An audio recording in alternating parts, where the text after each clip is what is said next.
প্রিয় দর্শক, স্বাগত এশিয়া পোস্টের নিয়মিত আয়োজন আলাপনের আজকের পর্বে।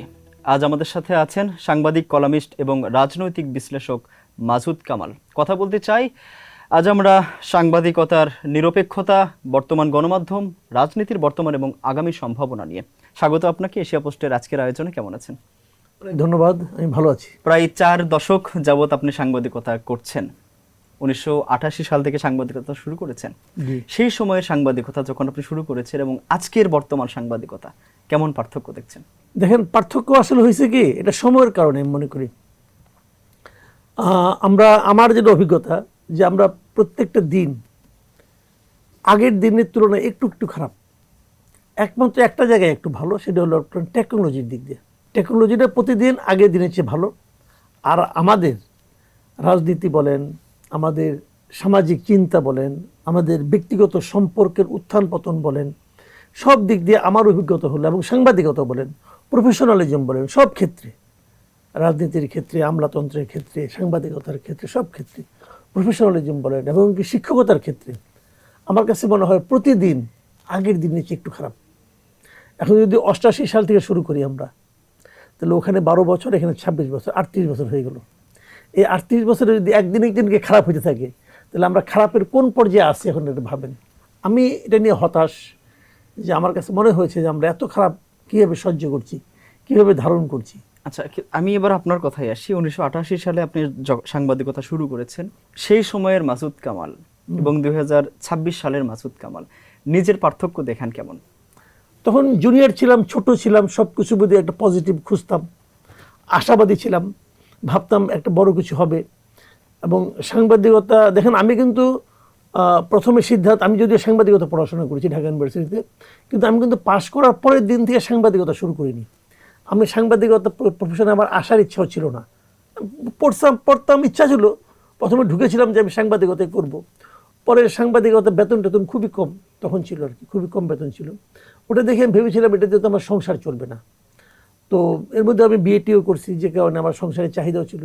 আমার কাছে জানেন, একটা পর্যায়ে আমার কাছে আমি বলি আপনাকে, আমি টিউশনি করতাম। আচ্ছা। এবং আমি টিউশনি করে ভালো ইনকাম করতাম।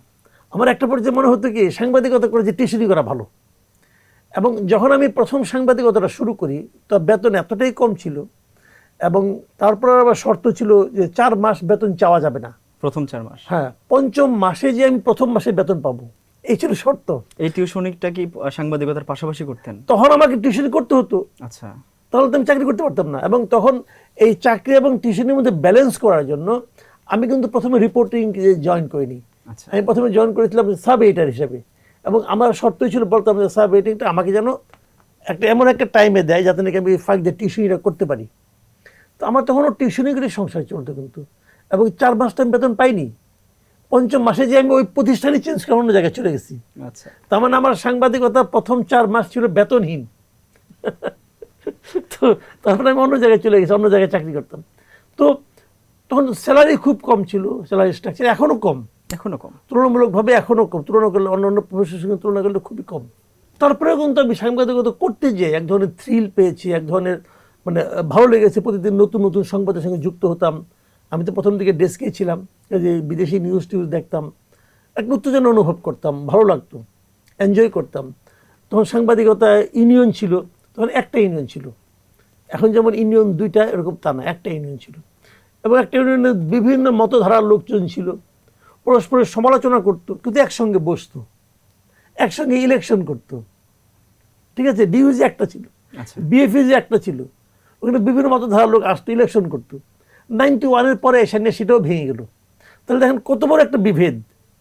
এটা কেবলমাত্র সাংবাদিকতার ক্ষেত্রে হয়েছে। আমি আপনাকে এক্সাম্পল দিয়ে বলি, যে আপনার অফিসের পাশে বিএমএ ভবন আছে, এখানেও কিন্তু ডাক্তারদের 2টা ভাগ আছে, দেখবেন যে একটা ড্যাব, একটা সচিব আছে না, বিভিন্ন মতধারার ডাক্তাররা আছেন, কিন্তু বিএমএ কিন্তু একটাই।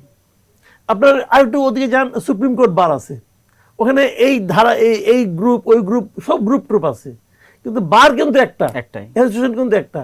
ঢাকা ইউনিভার্সিটি যান, শিক্ষক সমিতি সাদা দল, নীল দল, কালো, কি দল আছে না, কিন্তু শিক্ষক সমিতি কিন্তু একটাই। Very interesting.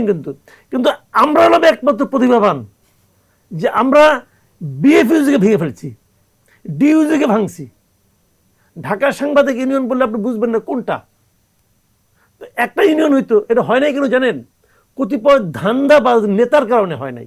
এই যে ইকবাল সোবহান চৌধুরী একজন আছেন ওইদিকে, এদিকে ছিলেন যে গাজী ভাই ছিলেন একজন, লোকগুলো কিন্তু ভালো, আমাদের খুব শ্রদ্ধেয় লোক। জহিরুল হক ছিলেন, মারা গেছেন উনি।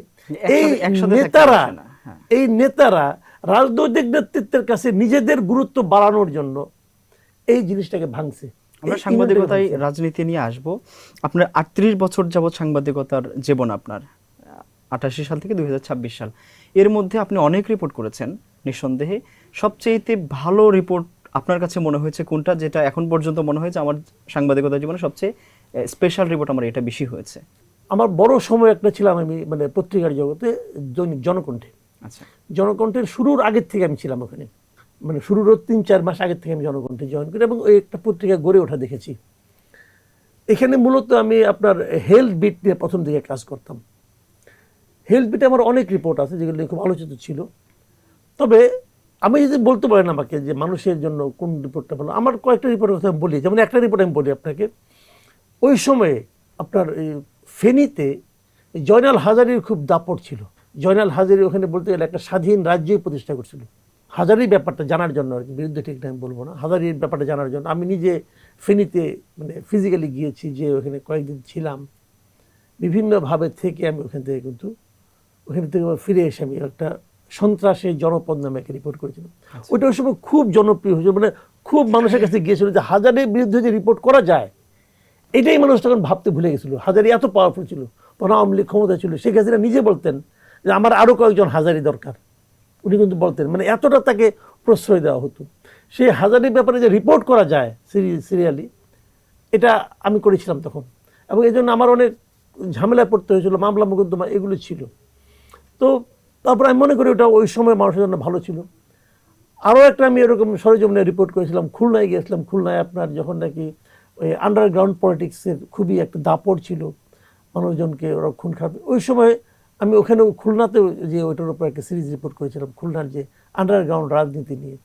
এগুলি ভালো ছিল।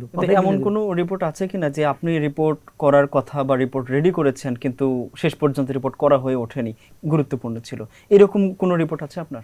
না, এরকম রিপোর্ট আমার নাই। আমি যা করেছি আমার অফিস সেগুলো ছেপেছে, হয়তো অনেক সময় একটু ডিলে করেছে, বাট ছেপেছে। আমি জনকণ্ঠে আমার অনেক রিপোর্ট ছাপা হয়েছে। আমি মূলত আমার রিপোর্টিংটা ছিল জনকণ্ঠে, 12 বছর ছিলাম আমি জনকণ্ঠে। এই সময় আমার যত মানে রিপোর্ট, এরপরে তো আমি আবার আসে নিয়ে পরে এখান থেকে আমি চলে গেলাম হলো আমার দেশ পত্রিকা। তো ওখানে আসলে আমি ওই মানে যতটা রিপোর্ট করতাম তার চেয়ে বেশি রিপোর্ট এডিট করতাম। আচ্ছা, তো যে কারণে মানে ওখানে অতটা রিপোর্ট সিরিয়াসলি করা হয়নি। তারপরে ওখানে বিভিন্ন ইন্টারভিউ করতাম, বিভিন্ন জনের মানে বিখ্যাত ব্যক্তিদের ইন্টারভিউ করতাম। তো ওখানে এরকম কিছু একটা ছিল। তবে জায়জাদিনে যখন গেলাম আমি এখান থেকে, তখন ওখানে তো আমি চিফ রিপোর্টার হয়ে গেলাম। তো জায়জাদিনে চিফ রিপোর্টার থাকা কিন্তু আমি আর ফিল্ডে খুব একটা রিপোর্ট করতাম না। তারপর ওখান থেকে যখন আমি বাংলা ভিশনে এলাম, তখন তো অন্য মিডিয়া চেঞ্জ হলো, ইলেকট্রনিক মিডিয়া আসলাম। এখানে আমি news editor, senior news editor হয়ে গেলাম। তো তখনও তো রিপোর্টিং করার ফিল্ড রিপোর্টিং এর সুযোগটা তেমন নাই আর ছিল। সাংবাদিকদের সাথে রাজনৈতিক সম্পৃক্ততার যে প্রশ্নগুলো সব সময় থেকে যায়, একজন সাংবাদিক কি আসলে নিরপেক্ষ হতে পারেন, নাকি কোনো না কোনো পক্ষ তাকে নিতে হয়? আপনি কি মনে করেন? নিতে হয় না, ওনারা স্বেচ্ছায় নেন। আচ্ছা, নেন কেন আমি এটা বলি আপনাকে। ধরেন বিভিন্ন জন বিভিন্ন রকম বিট করেন, কেউ আওয়ামী লীগ বিট করেন, কেউ জামাত আপনার অন্য একটা পলিটিক্যাল পার্টি বিট করেন, আবার কেউ আপনার ধরেন সচিবালয়ে বিট করেন, তাই না? এখানে যে জিনিসটা হয়, তাকে কিন্তু কোনো না কোনো ব্যক্তির পক্ষ নেওয়ার জন্য কেউ রিকোয়েস্ট করে না। উনি যেটা করেন, ওই ব্যক্তির কাছ থেকে কিছু সুবিধা পাওয়ার প্রত্যাশায়, সুবিধা পাওয়ার আশায় উনি ওনার মোসাহেবি করেন। উনি বলেন যে এই কাজটা আমি করে দিচ্ছি, এই কাজটা আমি করে দিচ্ছি, বিনিময়ে উনি ওনাকে কিছু দেন, ছোটোখাটো কিছু একটা দেন, ওতে ওনারা হ্যাপি থাকেন। এইভাবেই চলতে চলতে একসময় প্রত্যাশার মাত্রা বেড়ে যায়। সমস্যাটার কথা আমি বলি, আমরা সাংবাদিকতা একটা নিয়ম আছে যে আপনি কিন্তু একা একা রিপোর্ট করতে পারবেন না, আপনার কিছু সোর্স লাগবে। তো সোর্সের সঙ্গে আপনার সম্পর্কটা কী হবে, হিসাবটা হলো বলা হয় এভাবে যে সোর্স হলো অনেকটা আগুনের মতো, শীতকালের আগুনের মতো। গ্রামে দেখবেন শীতকালে ওই বড় একটা আগুন লাগিয়ে সবাই কিন্তু আগুনের মধ্যে হাত দিয়ে ঠান্ডাটা দূর করে।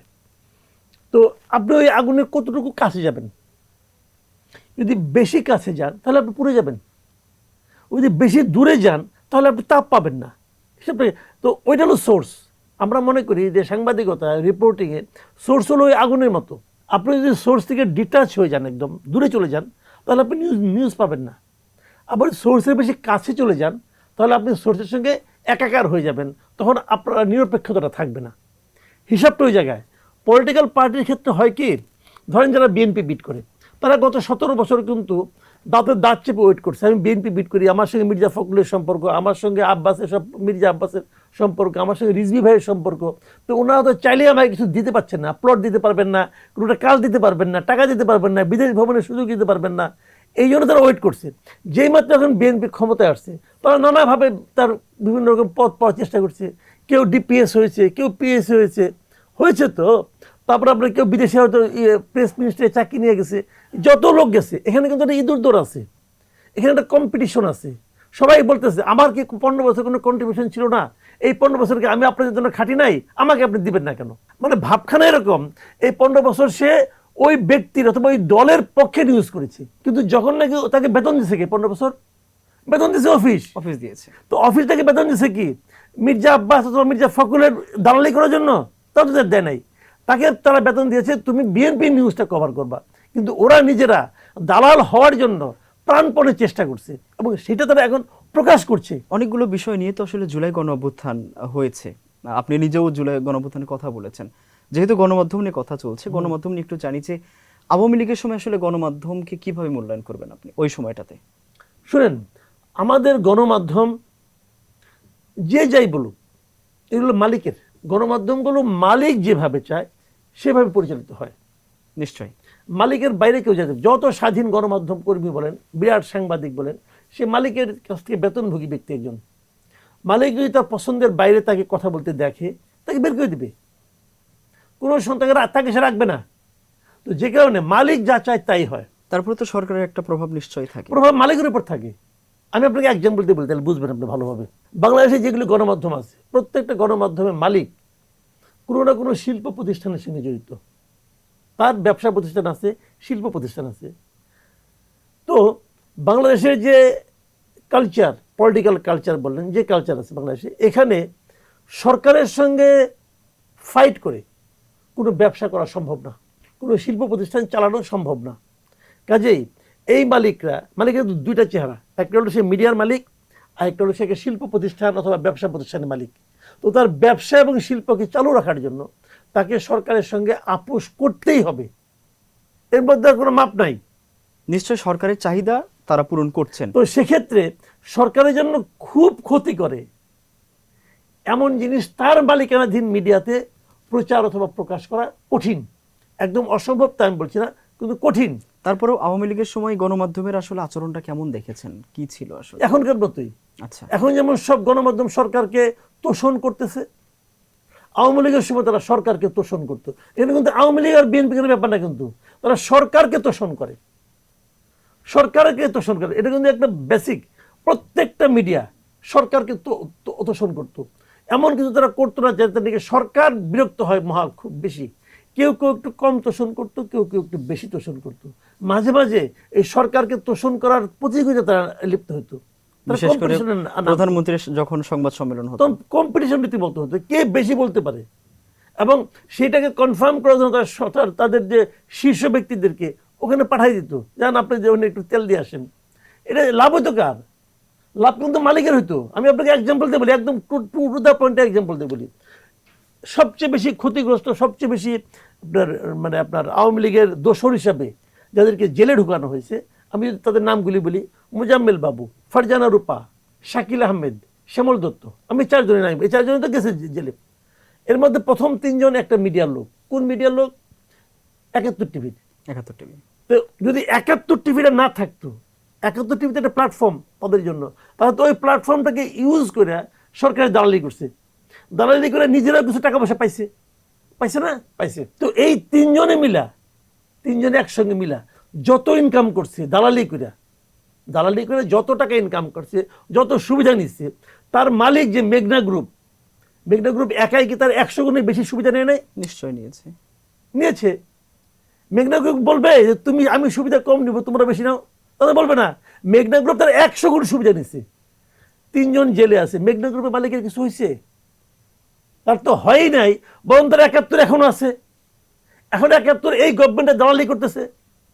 আবার পাশাপাশি উনি একটা বাংলা পত্রিকা বানাইছেন আগামীর সময়, উনি একটা ইংরেজি পত্রিকা কিনছেন নিউ এজ, এবং উনি চুটায় ব্যবসা করতেছেন।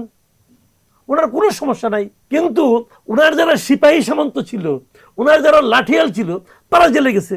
একদম সিম্পল। কিন্তু আচ্ছা, আপনি তো মালিকের কথা বললেন, আবার এই যে ফারজানা রূপা, মোজাম্মেল বাবু বা আরো অনেকের কথাই বললেন, আসলে কি ব্যক্তির দোষ নাকি ওই পদের দোষ? এখন কি ফারজানা রূপার জায়গায় অন্য কোনো ফারজানা রূপা আসছে কিনা? আসতেছে। এখন তো মাত্র 6 মাস, দেখেন না, ওরা তো ছিল 15 বছর। তো ফারজানার উপর তো 6 মাসে আসে নাই, তারা আসতে 15 বছর লাগছে, তারা আসতে 10 বছর লাগছে, সময় লাগছে রে ভাই। দীর্ঘদিন থাকতে থাকতে থাকতে থাকতে তাদের ঘনিষ্ঠ হওয়া লাগে।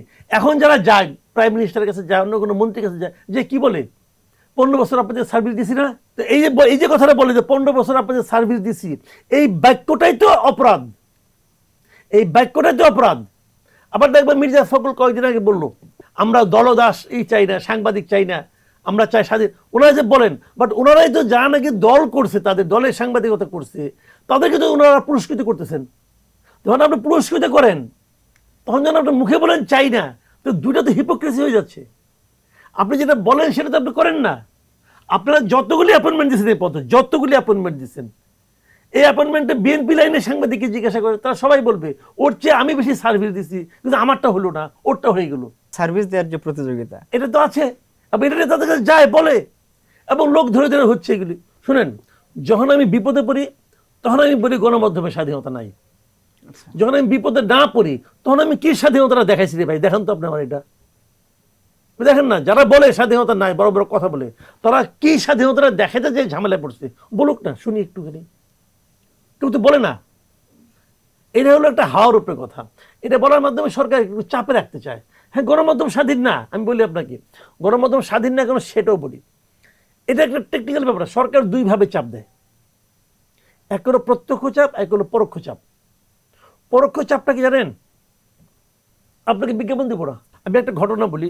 কয়েকদিন আগে এটা একটা জাহিদুর রহমান, উনি বললেন যে ওই আপনার মানে 5ই আগস্ট দিল্লিতে যে শেখ হাসিনার প্রেস কনফারেন্স হচ্ছে, ওটা কোনো কভার করা যাবে না উনি বললেন। পরের দিন আমি বিস্ময়ের সঙ্গে লক্ষ্য করলাম, কেউ এটা কভার করে নাই।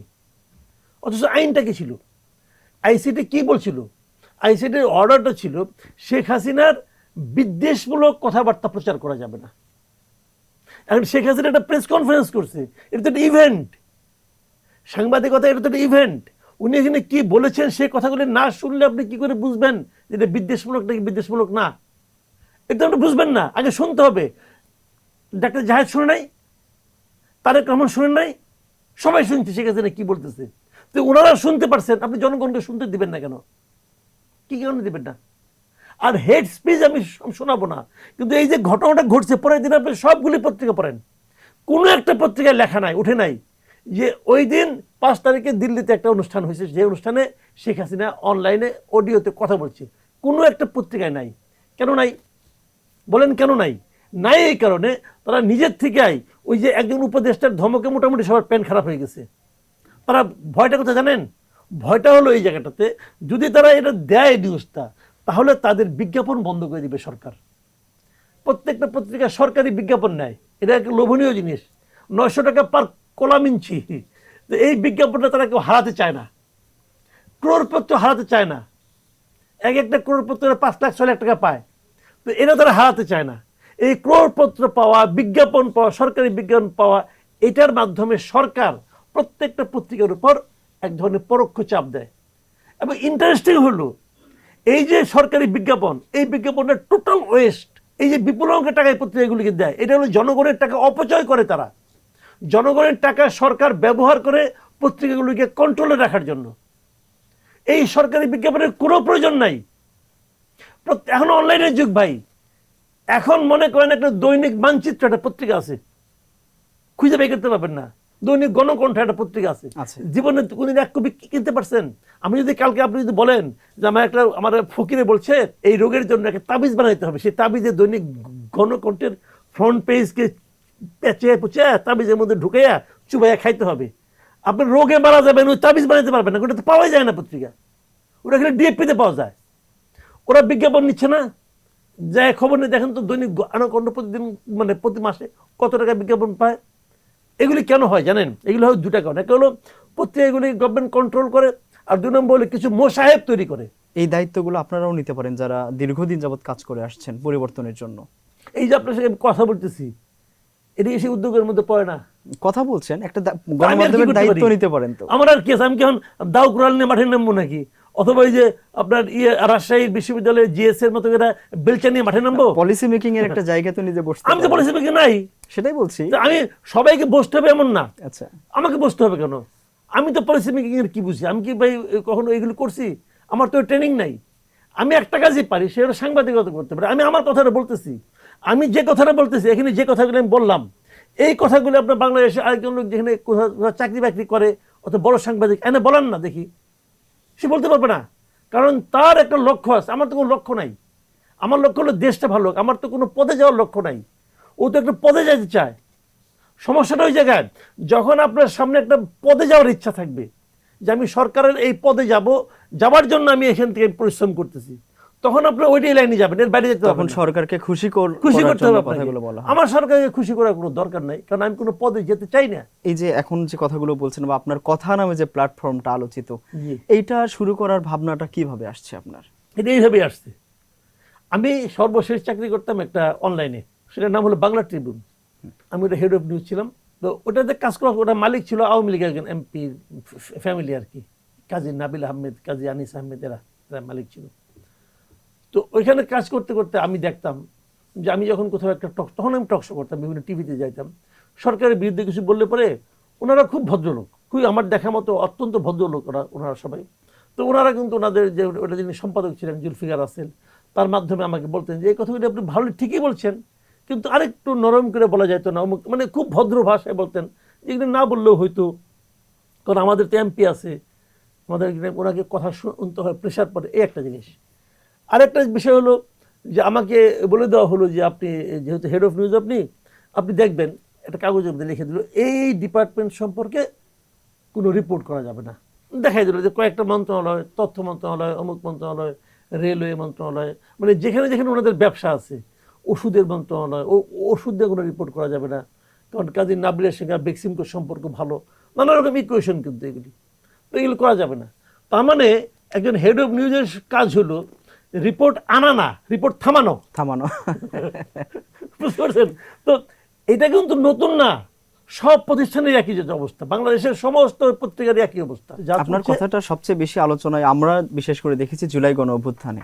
জি। তো ওইটা নিয়ে একটু জানতে চাই, জুলাই গণ অভ্যুত্থান হবে, আপনি তো তার আগে থেকেই কথা বলে আসছেন, জুলাই গণ অভ্যুত্থান হতে পারে এই ভাবনাটা কি আপনি কখনো ভেবেছিলেন কিনা? এত বড় পরিবর্তন যে সম্ভব হবে এটা আমি ভাবিনি। হওয়া উচিত ছিল এটা ভেবেছি, হয়েছে, খুব খুশি হয়েছি, কিন্তু তারপর আবার হতাশ হয়েছি।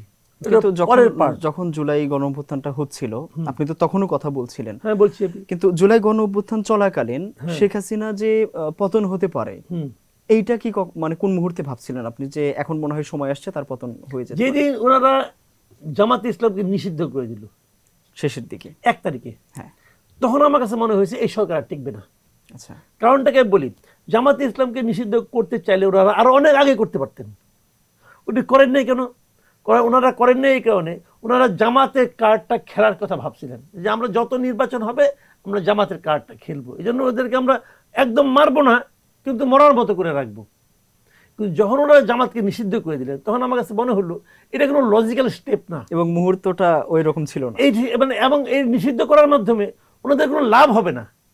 তাহলে এটা করলো কেন? করলো এই কারণে যে ওনারা দেখছে ওনাদের হাতে আর কোনো কার্ড নাই, ওনারা এখন এলোমেলো হয়ে যাচ্ছে।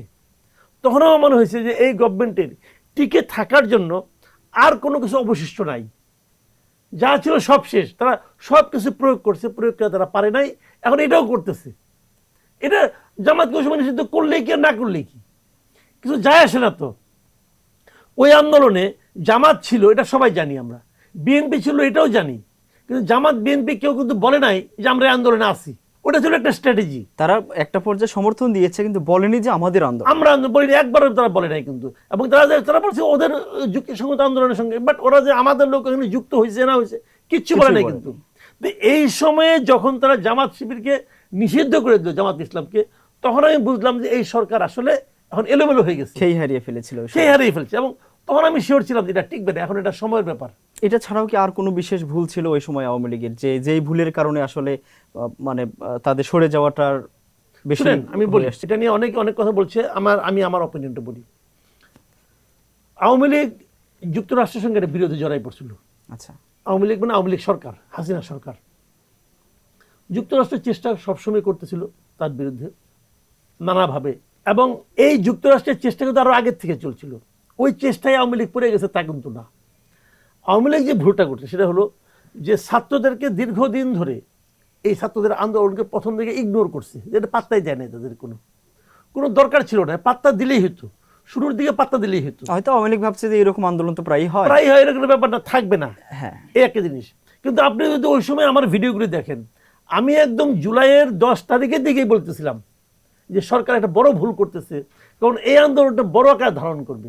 এটা এই কারণে যে সারা দেশের মানুষ কিন্তু আওয়ামী লীগের বিরুদ্ধে মানুষের এক মধ্যে একটা পুঞ্জীভূত ক্ষোভ ছিল। এই ক্ষোভগুলো সংগঠিত ছিল না, কিন্তু ক্ষোভটা ছিল, ক্ষোভগুলো বিচ্ছিন্ন বিচ্ছিন্ন ভাবে ছিল, এক একজনের এক একটা পকেটে ক্ষোভ ছিল, একসাথে খুব প্রকাশ করার সুযোগ পাচ্ছিল না। ছাত্রদের এই আন্দোলনটা ওই মানুষগুলোকে একত্রিত করলো এই কারণে, এই ছাত্ররা তো ওই ফ্যামিলিগুলোর থেকে আসছে, এই ছাত্রদের স্বার্থের সঙ্গে তো ওই ফ্যামিলিগুলির স্বার্থ জড়িত আছে, যে কারণে তাদের ক্ষোভ নিয়ে তারা অগ্রসর হয়েছে ছাত্রদের সঙ্গে। আমার এমনও হতে পারে যে বিভিন্ন সময় রাজনৈতিক দলগুলো কর্মসূচি দিলেও সাধারণ মানুষ ট্যাগিং এর ভয়ে যায় নাই, এটাও এখানে হতে পারে। আরেকটা জিনিস যেটা ঘটছে, যখন নাকি দেখছে যে ক্ষোভটা পুঞ্জীভূত ক্ষোভটা তীব্র আকার ধারণ করছে, তখনই কিন্তু যুক্তরাষ্ট্র এবং বাইরের যারা শক্তি ছিল, যেগুলিকে বলা হয় নানাভাবে এখন, সেই শক্তিগুলো এখানে ইনভলভ হয়েছে, এবং তাদের এখানে প্রচুর অর্থ ব্যয়। এই মাঝখানে এক লোক ইন্টারভিউ দেখলাম, সে উত্তরা দিয়ে সে নাকি 5 কোটি টাকা ইনভেস্টমেন্ট ছিল। এরকম বহু লোক বহু টাকা পয়সা কিন্তু দিচ্ছে এখানে। টাকা পয়সা তো লাগছে রে ভাই, সারাদিন বসে মিটিং করতেছে, অবস্থান নিচ্ছে, খাওয়া দাওয়া আসে কোথেকে? খাওয়া দাওয়া আসছে না, কে খাওয়া দাওয়া দিছে? এরা বলুক, কেউ বলতে পারবে না। ওই খাওয়া দাওয়া যারা দিছে তারাই হলো বাইরের শক্তি, কারণ বাইরের শক্তিও চাচ্ছিল যে এই গভর্নমেন্টকে ফেলে দেওয়ার জন্য, তারাও একটা স্কোপ খুঁজতেছিল। স্কোপ যখন পেয়ে গেছে, এগুলো তো বিভিন্ন রাজনৈতিক দলও দিয়েছে তাদের জায়গা থেকে, কারণ ওরা তো স্বীকার করে না আমরা আন্দোলনে আছি, স্বীকার করছে, করে না। ওই যেভাবে হয়তোবা সরাসরি বলেনি, কিন্তু সমর্থন তো তারা দিয়েছে, সমর্থন সবারই ছিল, ব্যয়ভারও পলিটিক্যাল পার্টি ছিল, কিন্তু পলিটিক্যাল পার্টিগুলো খুব টাকা দিচ্ছে আমি মনে করি না। বিএনপি অফিসিয়ালি দিচ্ছে টাকা, আমি মনে করি না, কারণ বিএনপি তো টাকা দিবে না, এই সমস্ত পলিটিক্যাল পার্টিগুলো তো দেয় না, নেয় খালি। টাকাটা আসছে অন্য জায়গার থেকে, এই মনে করি যুক্তরাষ্ট্র থেকে প্রচুর টাকা এখানে আসছে আমার ধারণা। তাহলে এত কিছু হলো কেমন কিনা? কিন্তু এইগুলি কোনো কিছুই কাজ করতো না যদি জনগণ এই সরকারের উপরে ক্ষিপ্ত না হয়ে যেত। ওই আন্দোলনের মধ্যে সবচেয়ে উপযুক্ত সিদ্ধান্ত, সবচেয়ে ভালো সিদ্ধান্ত আপনার কাছে কোনটা মনে হয়েছে আন্দোলনকারীদের পক্ষে? শেষ মুহূর্তে পর্যন্ত আন্দোলনের হাল না ছাড়া। আচ্ছা, দেখেন 3 তারিখেই আপনার যে 6 জনকে যে আটকায় রাখলো ডিবিতে, ওরা তো এখানে মোচলকে দিল না, আন্দোলন প্রত্যাহার। ওই দিন তো আন্দোলন শেষ হয়ে যেত, শেষ তো হয় নাই। এরা যে এখন নায়ক সাজছে, এরা তো নায়ক না, এরা বেসিক্যালি মির্জাফর। তো এরা তো আত্মসমর্পণ করছে আন্দোলন কাছে, গভর্নমেন্টের কাছে। কিন্তু আন্দোলনের নায়ক হলো আপনার বেসরকারি বিশ্ববিদ্যালয়গুলি। কিন্তু তাদের তো এরকম বলছে যে এটা বাধ্য করা হয়েছে। আর বাধ্য, এর আগে এই ডিবি অফিসে আর কোনো পলিটিক্যাল পার্টির কাউকে নেওয়া হয় নাই কখনো? বহুবার নেওয়া হয়েছে। কেউ মুচলকে দিছে, কেউ বাধ্য হয়েছে। তোরা বাধ্য হলো কেন ভাই? আপনাকে তো টর্চার করবে, আপনাকে তো ডিবি নিয়ে যাবে, আপনাকে পুলিশে নিয়ে যাবে, আর্মিতে নিয়ে যাবে। নিয়ে যাওয়ার পর আপনি ওদের সঙ্গে আপোষ করবেন কি করবেন না, এটার উপর ডিপেন্ড করবে আন্দোলনের প্রতি আপনার কতটুকু আন্তরিকতা আছে, কতটা দৃঢ়তা আছে সেটা। ওরা তো প্রমাণ করছে ওরা আপোষকামী। এই যে সিগনেচার করাটা, এটা আন্দোলনের জন্য কতটা ছিল। ওই সময় যদি আমি যাদেরকে বলি যে আন্দোলনের প্রকৃত হিরো ছিল বেসরকারি বিশ্ববিদ্যালয়গুলো, তারা যদি ওই সময় ঘুরে না দাঁড়াইতো তাহলে তো আন্দোলন ওদিনই শেষ। আবার পরে কিন্তু স্বীকৃতির জায়গাও তারা সেভাবে আসেনি, মূল্যায়নের জায়গাতেও একজন আসে নাই। বিষয় এই যে আপনার east West university, BRAC university, তারপরে আপনার এই আপনার north south university, independent university, এরা ফিল্ডে ছিল না? এদের পোলাপান মারা যায় নাই, আহত হয় নাই? হয়েছে। পুরস্কার পাইছে কে? ঢাকা ইউনিভার্সিটি। ঢাকা ইউনিভার্সিটি একটা স্টুডেন্ট নিহত হয়েছে, একজন হয়েছে? হয় নাই তো। একমাত্র যে নাহিদ ইসলামকে ধরে কিছু পিটাইছিল, এছাড়া আর কেউ মার খেয়েছে? বিরাট নেতা হয়ে গেছে। জুলাই কি আপনি কিভাবে দেখেন? এটা কি জুলাই বিপ্লব বলবেন, গণঅভ্যুত্থান বলবেন, নাকি সরকার পরিবর্তন, মানে এটা গণঅভ্যুত্থান? গণঅভ্যুত্থান। আচ্ছা, এটা মনে হয়েছে আমার কাছে। না, আমার প্রশ্নটা ছিল যে গত 17 বছরে আপনার চোখে আওয়ামী লীগের সবচেয়ে বড় ভুল কোনটা ছিল? আওয়ামী লীগের ভুল ছিল আমার বিবেচনায় দুইটা। একটা হলো গণতন্ত্রকে হরণ করা, আচ্ছা, ভোটিং সিস্টেমটাকে নষ্ট করে দেওয়া। 2014 ইলেকশন, 18 ইলেকশন, 24 ইলেকশন, তিনটে ইলেকশনকে ওরা মানে ভোটিং সিস্টেম বলতে কিছু আর রাখে নাই।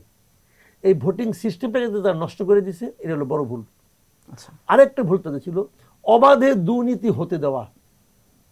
পুলিশকে, আর্মিকে, আমলাদেরকে ঘুষ দিছে গভর্নমেন্ট, রীতিমতো ঘুষ দিয়েছে, ঘুষ টাকা। আমি একটা এক্সাম্পল আমলাদের ঘুষের ব্যাপারটা বলি আপনাকে। এই যে ডেপুটি সেক্রেটারি কিংবা তার উপরে যারা আছে এদেরকে 30 লাখ টাকা বিনা সুদে লোন দেওয়ার যে ব্যবস্থা, যে গাড়ি কিনতে পারবা, সেই গাড়ি আবার মেনটেন করার জন্য সরকারের পক্ষ থেকে প্রত্যেককে মাসে 50,000 টাকা করে দেওয়া, এটা তো প্রকারান্তর ঘুষ। এই ঘুষটা এখন এতটাই প্রাতিষ্ঠানিক রূপ পাইছে যে এই গভর্নমেন্ট চেষ্টা করে ওটা থামাইতে পারে নাই।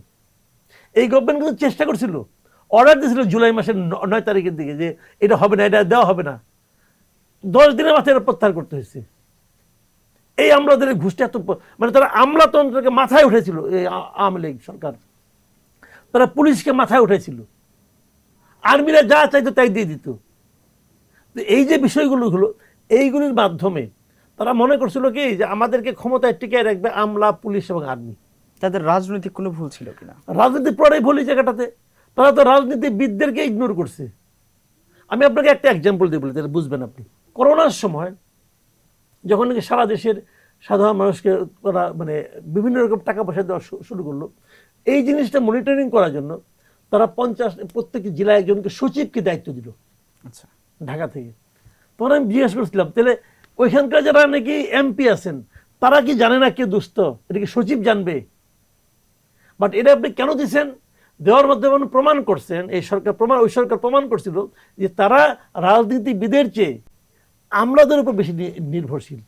অথচ রাজনীতিবিদরাই জনপ্রতিনিধি ছিল, তারা জনগণের সঙ্গে থাকতো। এবং আওয়ামী লীগ আমলে তো আমি মনে করি যে আওয়ামী লীগের আমলে কেবল জামাত আর বিএনপি ক্ষতিগ্রস্ত হয়েছে তা না। আওয়ামী লীগ সরকারের আমলে আওয়ামী লীগের মাঠ পর্যায়ের নেতাকর্মীরা আওয়ামী লীগ কাছে নিষ্পেষিত হয়েছে, তাদেরকে অবমূল্যায়িত করা হয়েছে, তাদেরকে অপমান করা হয়েছে। এই জায়গাটাই আমি বলি, যখন আওয়ামী লীগের পতন হয়েছে, যখন নাকি ডক্টর ইউনূস যখন দায়িত্ব নিচ্ছে, তখন এই দেশে যে সমস্ত আওয়ামী লীগের লোকজন ছিল তারাও কিন্তু ডক্টর ইউনূসকে সাপোর্ট করছে। যে এতদিনে তারা একটা আওয়ামী লীগকে যে ধ্বংস করে দিচ্ছে যে গ্রুপটা, তারা দেশ ছেড়ে পালাইছে। দেশে যারা আওয়ামী লীগের ছিল তাদেরকে কিন্তু ডক্টর ইউনূস মূল্যায়িত করতে পারতো, তাদের নিয়ে কিন্তু একটা ঐক্যবদ্ধ সমাজ তারা গড়তে পারতো, দেশটাকে ঐক্যবদ্ধ করতে পারতো। কিন্তু ডক্টর ইউনূসের এমন একটা খারাপ লোক যে সে দেশটাকে ধ্বংস করার জন্য প্রথমে দেশটাকে বিভক্ত করছে, তারপরে দেশটাকে সে আমেরিকার কাছে বিক্রি করে দেয়। বিভক্তটা কিভাবে করেছে? বিভক্ত হলো যে আওয়ামী লীগের লোকজনকে সে ওই যে আওয়ামী লীগের বিভিন্ন বাড়িঘর পোড়াইতে বলছে। বলে নাই সে যে এই স্বৈরাচার দোষর ঢাকায় আছে, তোমার গ্রামে নাই? বলে না একটা কথা?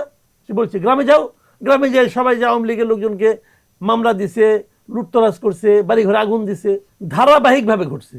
আচ্ছা, তো ওনার উচিত ছিল দেশে যারা আওয়ামী লীগের ছিল তাদেরকে মানে শত্রু বানিয়ে না দেওয়া। তাহলে কি হতো? তাহলে দেশটা ঐক্যবদ্ধ হতে পারত। আমি কিন্তু সবসময় বলি একটা দেশ কখনোই অগ্রসর হবে না যদি দেশে জাতির মধ্যে আপনি বিভক্তি নিয়ে আসেন। জাতিকে ঐক্যবদ্ধ করতে না পারলে দেশ অগ্রসর হতে পারে না, ইম্পসিবল। পৃথিবীতে আপনি দেখাইতে পারবেন না। সংখ্যালঘু নিয়ে যদি একটু কথা বলি, যে বিষয়গুলো সাধারণত আসছে আপনার কথায়, একটা ইস্যু বাদ পড়েছে, সেটা হচ্ছে সংখ্যালঘু, বিশেষ করে হিন্দুদের কথা যদি বলি, বাংলাদেশে মুসলিম ছাড়া, তো বলা হয় যে সংখ্যালঘুরা সবসময় আওয়ামী লীগ প্রীতি তাদের মধ্যে থাকে, বা আওয়ামী লীগের ভোটটা তাদের মধ্যে বেশি, বিএনপি জামাতে যেটা তুলনামূলক কম বলা হয়। তো আপনার কাছে প্রশ্ন যে ওই 17 বছর সংখ্যালঘু যাদেরকে বলা হয় তারা আওয়ামী লীগের কাছে কতটা নিরাপদ ছিল, নাকি কেমন ছিল আসলে? আমি বলি আপনাকে, বাংলাদেশের সংখ্যালঘুরা যতটা অত্যাচারিত হয়েছে স্বাধীনতার পর থেকে পর্যন্ত, সেই অত্যাচারিত হওয়ার ব্যাপারটাতে যারা অত্যাচার করেছে, যারা অত্যাচারী ছিল, তাদের মধ্যে 90% ছিল আওয়ামী লীগের লোক। বাংলাদেশের সংখ্যালঘুরা আওয়ামী লীগের কাছে সবচেয়ে বেশি অত্যাচারিত হয়েছে, আওয়ামী লীগের কাছে। আওয়ামী লীগের কাছে। সমস্যাটা হলো তারপরে তারা কিন্তু আওয়ামী লীগকেই ভোট দিত। এর কারণটা কি জানেন? এর কারণটা হলো যে তারা যখন বিএনপি যায় বলতো যে আমি বিএনপিকে ভোট দিয়েছি, বিএনপি লোকের বিশ্বাস করতো না। এই যে ওদের দুঃখটা ছিল এখানে, আমি বিএনপিকে ভোট দিলাম কিন্তু বিএনপি তো আমরা বিশ্বাস করি। বিশ্বাসটা করতো না কেন? ওরা মনে করতো এরা আওয়ামী লীগকে ভোট দেয়। মানে মুক্তিযুদ্ধের মতো কি সংখ্যালঘু টার্ম কার্ডটাও ছিল কিনা? ওইটা বিএনপি আওয়ামী লীগটা ইউজ করতো, আওয়ামী লীগটা ইউজ করতো না। সংখ্যালঘু জন্য আওয়ামী লীগ কিছুই করে নাই ভাই, সংখ্যালঘু জন্য আওয়ামী লীগ কিছু করে নাই। সংখ্যালঘু বাংলাদেশে যত হিন্দু ইন্ডিয়া চলে গেছে, যাওয়ার আগে জমি বিক্রি করে গেছে, তার 90% জমি আওয়ামী লীগের লোকজন কিনছে। আপনি খবর নিয়ে দেখেন। এবং তারা পূর্ণ মূল্য দেয় নাই, ইন্ডিয়া পাঠাই দিচ্ছে, ওরাই পাঠাইছে, তুমি এখানে থাইকো না, যাওগা যাওগা বলছে। এবং জমির দাম তারা অর্ধেক দিচ্ছে আর অর্ধেক দেয় নেই, সব আওয়ামী লীগের লোকজন কিনছে। আপনি একটা বাই করতে পারবেন না যে তারা জামাতের কাছে কোনো জমি বিক্রি করছে, বাই করতে পারবেন না। সারা দেশে সব আওয়ামী লীগের লোকজন কিনছে, কিনে ওদেরকে দেশ থেকে বাই করে দিচ্ছে। তো আওয়ামী লীগের কাছে সবচেয়ে বেশি ক্ষতিগ্রস্ত হয়েছে। তারপরেও তো আওয়ামী লীগই তাদের কথা বেশি বলে। তারপরেও বিএনপি আওয়ামী লীগ এদেরকে তাদের গুড বুকে নিতে পারে নাই। ওরা কিন্তু আসতে চাইছে। এইবারে ইলেকশনে হিন্দুরা 100% বিএনপিকে ভোট দিচ্ছে, 100% ভোট দিচ্ছে। দেওয়ার পরও বিএনপি কি তাদের গুড বুকে নিতে পারছে? বিএনপি কি এমন কিছু করেছে যে যার মাধ্যমে হিন্দুরা মনে করে তাদের জন্য করছে? করে নাই। বিএনপি 6 মাসে হিন্দুদের জন্য কিচ্ছু করে নাই, করা উচিত ছিল বিএনপির। বিএনপি এই জায়গাটা ভুল করতেছে। আমি নিজে বিএনপিকে অনেকবার বলছি, ভাই আপনারা কি এমন কিছু একটা করেন যাতে নাকি হিন্দুরা মনে করে যে না আপনারা ওদেরকে বিশ্বাস করেন। করে নাই তো। দেখেন কি করছে গত 6 মাসে। ওদের হিন্দুদের একটা বহুদিনের পুরনো একটা দাবি ছিল, এই যে অর্পিত আপনার যে দেবত্ব সম্পত্তির ব্যাপারটা, এই সম্পত্তিগুলি বেদখল হয়ে যাচ্ছে। ওদের এই ব্যাপারে তাদের প্রস্তাবনা আছে, গভর্নমেন্টের বাস্তবায়ন করে নাই। ওই যে একজন চিন্ময় প্রভু নাকারে গ্রেপ্তার করে রাখছে, এই গভর্নমেন্ট তাকে ছেড়ে দিলে কি হইতো? চিন্ময় প্রভু কে? তারা কে চিনে? তারা কেউ চিনত না। তারা আটকায় রেখে তারা মহানায়ক বানানো হচ্ছে। তাকে ছেড়ে দিলে কি হইতো? চায় না তো এই গভর্নমেন্ট। কাজে এই গভর্নমেন্ট আসলে চায় না যে ওরা আমাদের এইগুলি গভর্নমেন্ট আত্মঘাতী সিদ্ধান্ত। কিন্তু এইবার আওয়ামী লীগের লোকজন কি বিএনপিকে ভোট দেয় নাই? দিছে। তার জন্য বিএনপি কি করছে? বরঞ্চ বিএনপি দেখেন, বিএনপি করতে হবে, আওয়ামী লীগ যেন মায়া আমার উৎসাহে পড়তেছে তা কিন্তু না। আমার বক্তব্যটা হলো কি, আপনি জাতিটাকে ঐক্যবদ্ধ করতেছেন না কেন? আপনি যে জাতিটাকে, আপনি আওয়ামী লীগের এখনো যে প্রচুর লোক আছে, ওদের বাদ দিয়ে আপনি পলিটিক্স করবেন? ওদের বাদ দিয়ে দেশের উন্নয়ন করবেন? পারবেন না তো। আওয়ামী লীগকে মাঠে আসতে না দেওয়ার পেছনে সবচেয়ে বড় ভূমিকা রাখতেছে কে? জামাত আর এনসিপি, এরাই তো। এই জিনিসটা তো ওদের লাভের জন্য করতেছে ওরা। জামাতের লক্ষ্য হলো 2031 সালের নির্বাচন পর্যন্ত আওয়ামী লীগকে মাঠে না আসতে দেওয়া। তাতে লাভ কি হবে? তাতে লাভ হলো, তারা মনে করে, হিসাবটা কি, যে 2031 সালে যে নির্বাচনটা হবে সেই নির্বাচনে তারা জিতবে। তাদের হিসাব হলো যে অন্তর্বর্তীকালীন সরকার যখন আসে, অন্তর্বর্তী না তো আপনার তত্ত্বাবধায়ক গভর্নমেন্টটা আসবে সংবিধান চেঞ্জ করলে পরে, যদি আসলে পরে সাধারণত দেখা যায় তত্ত্বাবধায়কে যে গভর্নমেন্টটা থাকে তারা হেরে যায়। তাহলে আওয়ামী লীগ ফেরার প্রশ্নে আপনার কথা মতো বিএনপি চুপ কেন? এটা বিএনপি কেন চুপ আমি জানি না। আমার কাছে মনে হয় বিএনপি জামাত এবং এনসিপিকে ভয় পায়, এটা আমার ধারণা। তারা জামাত বিএনপি দুটো মিছিল করলে বিএনপির মধ্যে কাঁপাকাঁপি শুরু হয়ে যায়। কেন হয় আমি জানি না। বিএনপির আমার যেটা মনে হয়, বিএনপির যে বিপুল জনসমর্থন আছে এই জিনিসটা বিএনপি বুঝতে পারে না। যেমন আমি একটা উদাহরণ দিয়ে বলি, এই জুলাই সনদ নিয়ে আলোচনা হচ্ছে না, বিএনপির তো ভাই সমর্থন করছে।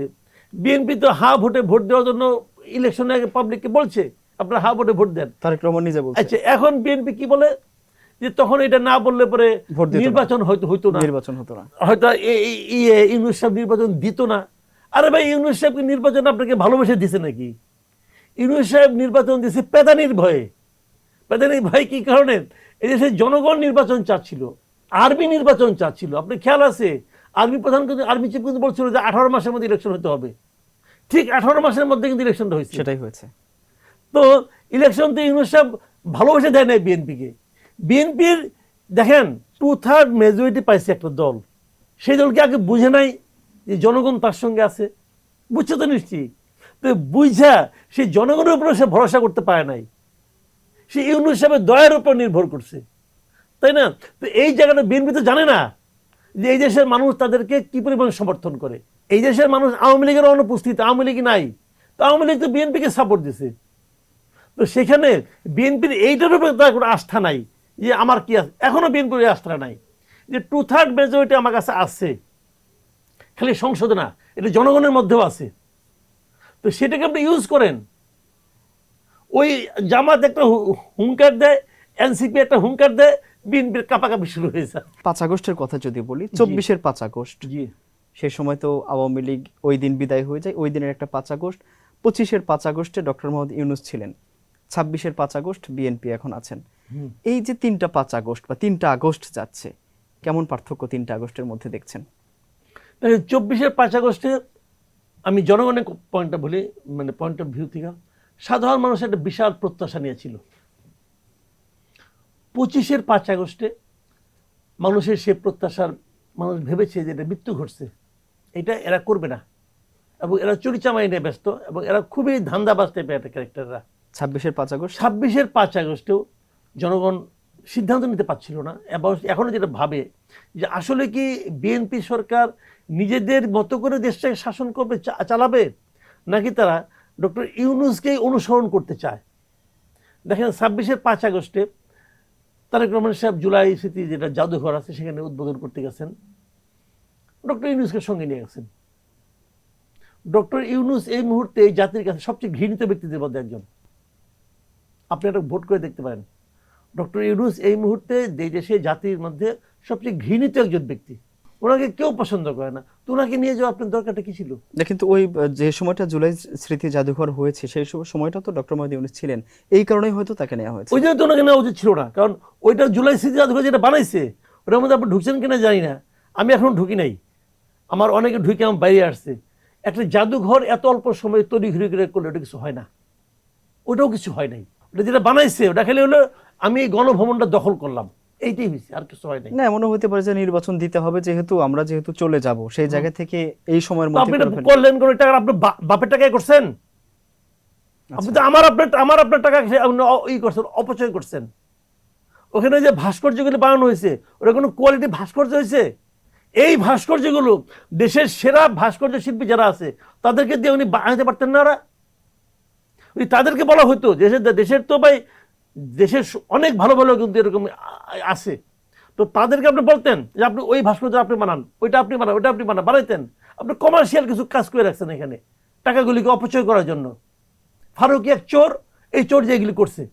আচ্ছা, কিন্তু আপনি ডক্টর মোহাম্মদ ইউনূসকে যে সবচেয়ে ঘৃণিত ব্যক্তি বললেন জাতির কাছে আপনার ভাষায়, তো একটু আপনার কাছে লজিকগুলো জানতে চাই, মানে কয়েকটা পয়েন্ট যদি বলতেন যে এই কারণে আমি ডক্টর মোহাম্মদ ইউনূসকে ঘৃণিত ব্যক্তি মনে করি। আমি বলি আপনাকে, 1 নম্বর কাজ, উনি দেশটাকে আমেরিকার সঙ্গে এমন একটা চুক্তিতে আবদ্ধ করছেন, বাংলাদেশের ইতিহাসে এত গোলামি চুক্তি, এত বড় গোলামি চুক্তি আর কখনো হয় নাই।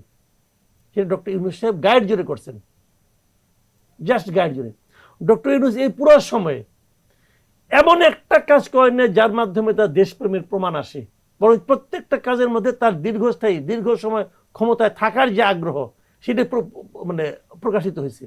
ডক্টর ইউনূস এই সময় একাধিক মিডিয়াকে মানে আপনার ইন্টারভিউ দিয়েছেন, যে কটা মিডিয়াকে, প্রত্যেকটা মিডিয়াতে উনি প্রমাণ করা হয়েছে যে ওনার কোনো প্ল্যান নাই আসলে গভর্নমেন্ট নিয়ে। আচ্ছা, এই দেশ নিয়ে, জাতি নিয়ে ওনার কোনো প্ল্যান নাই। নুরুল কবিরের সঙ্গে একটা ইন্টারভিউ দিয়েছিলেন, উনি বলছেন যে আমার তো কোনো পরিকল্পনা নাই, আসছি দেখি কি হয়। আপনার সঙ্গে যারা আসছে মানে ওদের কোয়ালিটি কেমন, ওইকে আমি তো কিছু বুঝি না, ওরা তো আরো বুঝে না, তা আমি ওদেরকে কি বলবো? তা আপনি বুঝেন না তো দায়িত্ব নিতে গেলেন কেন? আপনি যাবেন, আপনি প্লেন চালাইতে পারেন না, আপনাকে আমি রিকোয়েস্ট করলাম ভাই আমি একটা প্লেন কিনছি, আপনি একটু পাইলটের আসনে বসে, আপনি বলবেন? আপনি তো ওই প্লেন চালাতে গেলে প্লেন ডুববে, আপনি মরবেন, যাত্রীরা সব মরবে।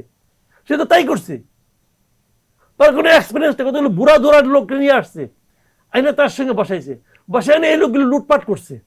লুটপাট হয় নাই, অত দূর হিসাব দরকার নাই, কে কতটা করছে আমি হিসাব নিয়ে যাব না। সিম্পল হিসাব, 2025 সালে কি সবচেয়ে বেশি সুইস ব্যাংকে টাকা জমা হয় নাই? কে পাঠাইছে? আওয়ামী লীগ পাঠাইছে। আওয়ামী লীগ পাঠাইছে, তার লোক মানে তার মাধ্যমে গেছে, তার প্রশ্রয়ের মাধ্যমে গেছে। এগুলি কি, কোন জিনিসটা সে ভালো করছে? দেখেন আপনি সংস্কার করবে, সংস্কার নামে বিদেশ থেকে কিছু লোকজনকে নিয়ে আসছে, তারা আমাদের সব সংস্কার করে দিবে, করে দিয়ে সংস্কার নামে সময়টা অপচয় করছে। এই অপচয় এখন বাস্তবায়িত হচ্ছে।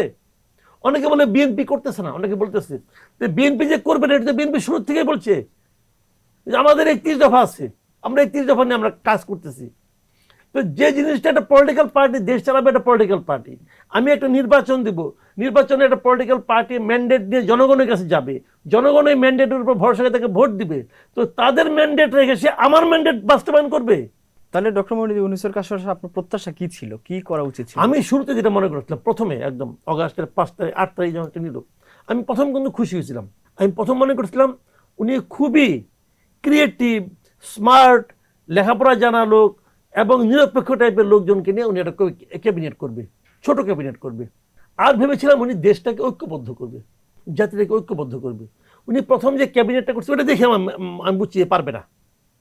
কতগুলি বুড়া আর কতগুলি ছোড়া এদের নিয়ে আসছে, 2টা ছোড়া আর কয়টা বুড়া আইনা সেটা ক্যাবিনেট বানাইছে। মানে এনে সে বলছে বিরাট কাজ। কারণ একটা ছেলে অনার্স পাস করে নাই। কিছু কথা আছে, প্রবাদ আছে একটা, যে কিছু জিনিস ধারে কাটে, কিছু জিনিস ভারে কাটে। ধার আর ভারের সমন্বয় লাগবে। ব্লেড খুব ধার না, ব্লেড দিয়ে গরু কাটতে পারবেন? আর চাপাতি খুব ভার, চাপাতি দিয়ে দাড়ি কাটতে পারবেন? ধার এবং ভারের সমন্বয় লাগবে।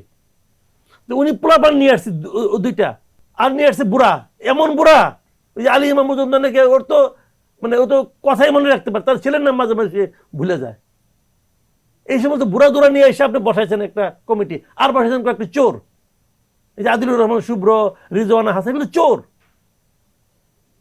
আচ্ছা সিম্পল চোর, এগুলো এনে বসাইছেন আপনি। খুব তো এই ক্যাবিনেট দিয়া আপনি দেশ সংস্কার করে ফেলাবেন আর জাতিটাকে ভাগ করে দিচ্ছেন। আচ্ছা, খুব অল্প কথায় একটা ছোট্ট করে জানতে চাই আপনার কাছে, এটা মানে জানার আগ্রহ আমার খুব। সেটা হচ্ছে যে আওয়ামী লীগ যখন চলে যায় তখন আওয়ামী লীগের সমালোচনা করা হয়, যখন ডক্টর মোহাম্মদ ইউনূস চলে যায় তখন তার সব দোষ ত্রুটি আছে। আবার এখন যেহেতু বিএনপি ক্ষমতায় আছে, বিএনপি যেদিন ক্ষমতা থেকে চলে যাবে বা অন্য কোনো দল ক্ষমতায় আসবে তখন আবার শুধুমাত্র বিএনপির দোষ ত্রুটি আলোচনা করা হয়। ক্ষমতায় যে থাকে না বা চলে যায় তার দোষ ত্রুটি কেন এত আসে যেটা ক্ষমতাসীন দল নিয়ে আসে না? ইউনূস সাহেব যেদিন দায়িত্ব নিচ্ছে ওই দিন থেকে সমালোচনা করতেছি যে এটা আপনি ঠিক করেন নাই। আমি কিন্তু ইউনূসের সঙ্গে আমার কোনো সত্যতা নাই। এই ইউনূসের পক্ষেও কিন্তু আমি কথা বলছি। যখন তাহলে 8 তলা পর্যন্ত হাইটে উঠাইছে তখন তাহলে আমি বলছি একজন বয়স্ক লোক কেন উঠানো উচিত না। এবং আমার সেই ভিডিও ইউনূস সাহেব ওনার ভেরিফাইড ফেসবুক পেজে শেয়ার করছেন। আমি তো ওনার বিপক্ষের লোক না রে ভাই। উনি যখন একটা খারাপ কাজ করতেছেন ওটা আমি সমালোচনা করবো না? আপনি তার ত্রুটিগুলো তুলে ধরছেন। আমি তো এটা আগে করবো, কারণ তাকে তো আমি পছন্দ করতাম। আমি এই সরকারকে পছন্দ করি, এই সরকারকে আমি হেল্প করব না? এই সরকারকে হেল্প করার অর্থটা কি? এই সরকারের ভুল ভ্রান্তিগুলো দূর করা। আমি বলি কেন হেল্প করি আমি সরকারকে? আমি আওয়ামী লীগকে কিন্তু হেল্প করার চেষ্টা করছি যে আপনারা এগুলো দূর করেন, এই ভুল ভ্রান্তিগুলো। এই জন্য করি যে একটা সরকারকে যদি আমি অস্থিতিশীল করে ফেলাই তো আমারই লস। আমি তো আজকে চাই যে এই চলমান সমস্যাগুলির সমাধান বিএনপি করুক, কারণ বিএনপির সমাধান না করলে পরে আবার একটা অস্থিতিশীল, আবার নতুন একটা গভর্নমেন্ট আসবে, আবার মারামারি দরকার তো নাই। আমি কি চাই? আমি চাই সমাজের সমস্যাগুলি দূর হোক। যে গভর্নমেন্ট আছে কে আছে আমার দেখার দরকার নেই, যে গভর্নমেন্ট আছে সেই এই সমস্যাগুলি দূর করুক। এখন যদি সমস্যাগুলির কারণ খোদ গভর্নমেন্ট হয় তাহলে আমি গভর্নমেন্টের সমালোচনা করবো না। এটাই তো আমাদের কাজ, সাধারণ মানুষের তো এটাই কাজ, একজন সাংবাদিকের তো এটাই কাজ। আচ্ছা, আপনার একটা বিষয় নিয়ে আসি যেটা নিয়ে এখন খুব বেশি আলোচনা চলছে। আপনি নিশ্চয়ই জানেন যে 5 আগস্টের আগে এবং 5 আগস্টের পরেই আওয়ামী লীগের তীব্র সমালোচনা করেছেন আপনি ওই সময়টাতে, কিন্তু এখন আবার অনেকেই বলছেন যে এখন আবার আওয়ামী লীগের দিকে আপনি সফট হয়ে কথা বলছেন, আওয়ামী লীগের পক্ষে কথা বলছেন। এই সমালোচনাটা এখন বাজারে কিন্তু দেখা যাচ্ছে। যারা এই কথা বলছে, যে বলতেছে তার সমস্যাটা বলি। আচ্ছা, আমি যে লজিকগুলি দেই তার কাছে কোনো জবাব নাই। তারা আমার লজিকের জবাব দিতে পারে না। জবাব দিতে না পারলে ট্যাগিং করে দেয়। ট্যাগিং করা খুব সহজ। কিন্তু এই মাঝখানে আগে বললো যে সিনিয়র সাংবাদিকরা কি বলতেছে। তো সিনিয়র সাংবাদিক যাদের নামের আগে আছে তার মধ্যে আমিও একজন। আমারও অনেক টেলিভিশন, অনেক প্ল্যাটফর্ম সিনিয়র সাংবাদিকের সাথে পরিচয় করে দেয়। তো আমি আমার কথা হলো কি, আমি তার বলছি আপনি যে অনুষ্ঠানের আগে বলো আপনাকে সিনিয়র সাংবাদিক, আপনার ইচ্ছা, আপনি তো আমাকে সিনিয়র সাংবাদিক বলেন। আমি বলবো না, বলেন না, আমি জুনিয়র। মানে চুল পেকে গেছে, চাকরি করছি আজকে 38 বছর, সাংবাদিকতা করি। আমি যদি বলি জুনিয়র তখন তো আরেকজন আমার হাসবো, ওই কি বুড়া বসে ভিমতি চড়ছে জুনিয়র হইতে চায়, আরেক ঝামেলা। তখন আপনি ইচ্ছা মতো ডাকবেন। ওরা যখন আমার লজিকের জবাব দিতে না পারে তখন তারা বলে সফট আওয়ামী লীগার, তখন তারা বলে আওয়ামী লীগকে প্রাসঙ্গিক করে তুলছি। ভাই এখানে আওয়ামী লীগ বিএনপি আমি বুঝি না, আমি দেশ বুঝি, আমি জনগণ বুঝি। আওয়ামী লীগ আমলে যখন আওয়ামী লীগ ক্ষমতায় ছিল এই যে 15 বছর, বাংলাদেশে 10 জন লোকের সঙ্গে রাষ্ট্রে আপনি ধাক্কা খান, এই 10 জনের মধ্যে 9.5 জন আওয়ামী লীগ করতো। এখন আবার 10 জন লোকের সঙ্গে ধাক্কা খান, দেখবেন 9.5 জন বিএনপি করে। এত বিএনপি তখন ছিল কই ছিল? তো এখন সবাই এরা কেউ ভয়ে করে আওয়ামী লীগ করছে, কেউ হয়তো চাপে পড়ে করছে, অথবা কেউ সুবিধা পাওয়ার জন্য করছে। আমার কথা হলো যে এই আগস্ট বিপ্লব, যে জুলাই আগস্টের যে আন্দোলনটা হয়েছে, সেই আন্দোলনে যারা যারা অন্যায় করছে আপনি তার প্রত্যেকের বিচার করেন, প্রত্যেকের। দেখেন, আমি একটা সহজ পথ দেখাই দিই আপনাকে। শেখ হাসিনা সহ যত মন্ত্রী ছিল এই 3 টার্মে, যত মন্ত্রী ছিল, যত এমপি ছিল, যত আওয়ামী লীগের সেন্ট্রাল কমিটির মেম্বার ছিল, জেলা কমিটির মেম্বার ছিল, উপজেলা কমিটির মেম্বার ছিল, যারা, আপনাদের সবার বিচার করেন। এই সবগুলি যোগ করলে কত হবে? 1 লাখ হবে? 1 লাখ হবে না। ধরলাম 1 লাখ হলো, ধরলাম 10 লাখ হলো, আপনি 10 লাখ লোকের বিচার করেন। কিন্তু আপনি আওয়ামী লীগের যে কোটি কোটি ভক্ত আছে, আওয়ামী লীগের যে কোটি কোটি লোক আওয়ামী লীগকে ভোট দিত, এদের কি অপরাধ? তাদের আপনি দেশ থেকে বাই করে দিবেন? তো আমি এদের পক্ষে কথা বলি। কিন্তু জুলাই গণ অভ্যুত্থানে তো আওয়ামী লীগের বিরুদ্ধে যে গণহত্যার অসুবিধা নাই। অভিযোগটা আছে, তো গণই তো করছে। তো সেই জায়গা থেকে আচ্ছা, তো আপনি জুলাই গণ অভ্যুত্থানে কে করছে? গণ তো, জনগণ তো। তো সেই জনগণকে আপনি সুযোগ দিচ্ছেন না কেন সিদ্ধান্ত দেওয়ার? না না, গণহত্যার যে অভিযোগটা আছে সেটা অভিযোগের বিচার হবে। আচ্ছা, অভিযোগের বিচার হবে। একটা লোক মনে করেন হত্যার অভিযোগ আছে, আমি সিম্পল একটু উদাহরণ দিয়ে বলি। একটা লোক, তার বিরুদ্ধে হত্যা মামলা আছে, মামলা চলছে। এই সময় সে কি মানুষের কাছে যাইতে পারবে না? এই সময় তার সঙ্গে তার আত্মীয় স্বজন দেখা করতে পারবে না? এই সময় সে ইলেকশন করতে পারবে না? যদি ওই মামলায় তার শেষ পর্যন্ত যদি নির্দোষ হয়, মামলা তো ভাই চলছে। তো আপনি আওয়ামী লীগ সরকার, শেখ হাসিনার সরকার গণহত্যা করছে, তাহলে ভুরুঙ্গা মারে আওয়ামী লীগের লিডারের দোষটা কি? বুঝান। তার মানে এখন কি আপনার মতে বাংলাদেশে আবারও আওয়ামী লীগের স্বাভাবিক রাজনীতি হওয়া উচিত এবং সেই সুযোগ অবশ্যই দেওয়া উচিত। উচিত? হ্যাঁ, অবশ্যই উচিত। কোন রাজনৈতিক দল নিষিদ্ধের পক্ষে না, এমনকি যে হিজবুত তাহরির, আমি ওটারও নিষিদ্ধের পক্ষে না। আমি মনে করি যদি দেশের সার্বভৌমত্বের ক্ষেত্রে কেউ আঘাত না করে, সেই রাজনৈতিক দলকে নিষিদ্ধ করা উচিত না। সেই রাজনৈতিক দলকে জনগণের কাছে দেওয়া উচিত। জনগণ সিদ্ধান্ত নেবে সে কাকে গ্রহণ করবে, কাকে প্রত্যাখ্যান করবে। এই দায়িত্ব আপনাদের কেউ দেয় নাই। আপনি কে হে? ডক্টর ইউনূস কে এই সিদ্ধান্ত দেওয়ার? আচ্ছা, এই যে মাঝখানে সিনিয়র সাংবাদিক নিয়ে একটা কথা বলছিলেন, যদিও অন্য প্রসঙ্গে ছিলেন যার কারণে ওইটা নিয়ে তখন বলিনি। এই সিনিয়র সাংবাদিক নিয়ে কিন্তু প্রশ্ন আগে কখনোই ওঠেনি, এইবার উঠছে। তো ওঠার পিছনেই তো নির্দিষ্ট কোনো বিষয়গুলো আলোচনায় আছে। ওইটাই কারণ। কেন?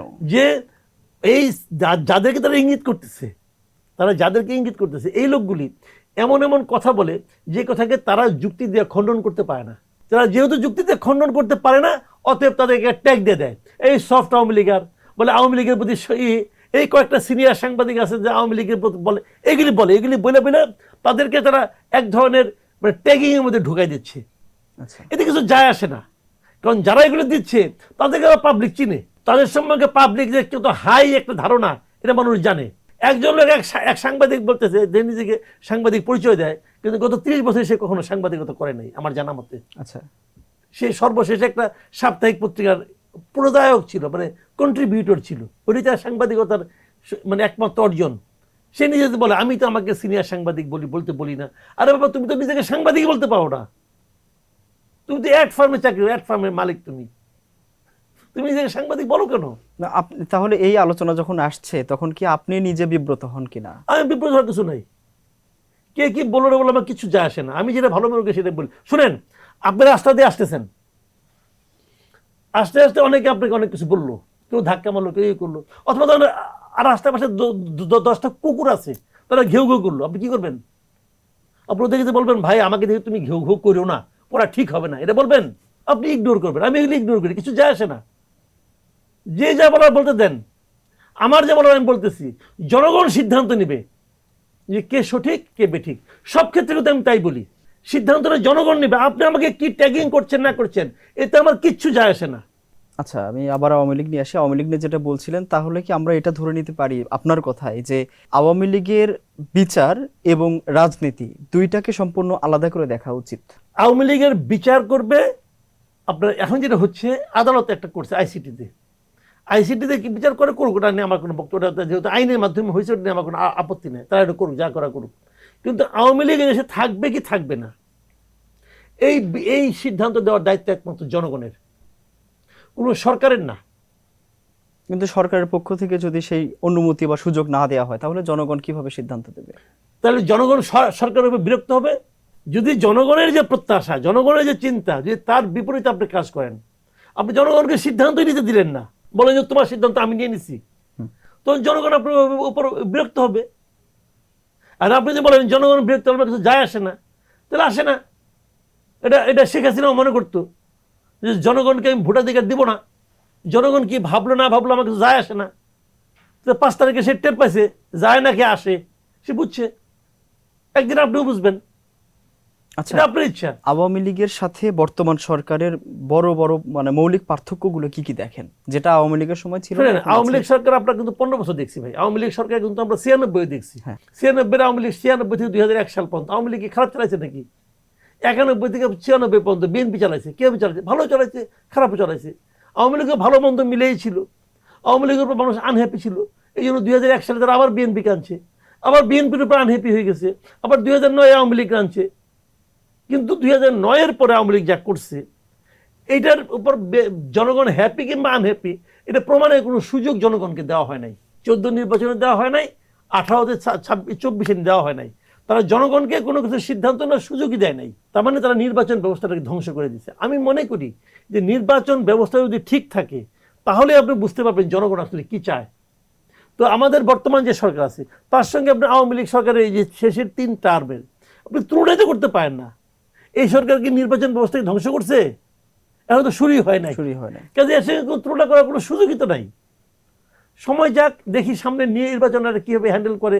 স্থানীয় সরকার নির্বাচন আসতেছে, দেখি ওইখানে তারা কি করে।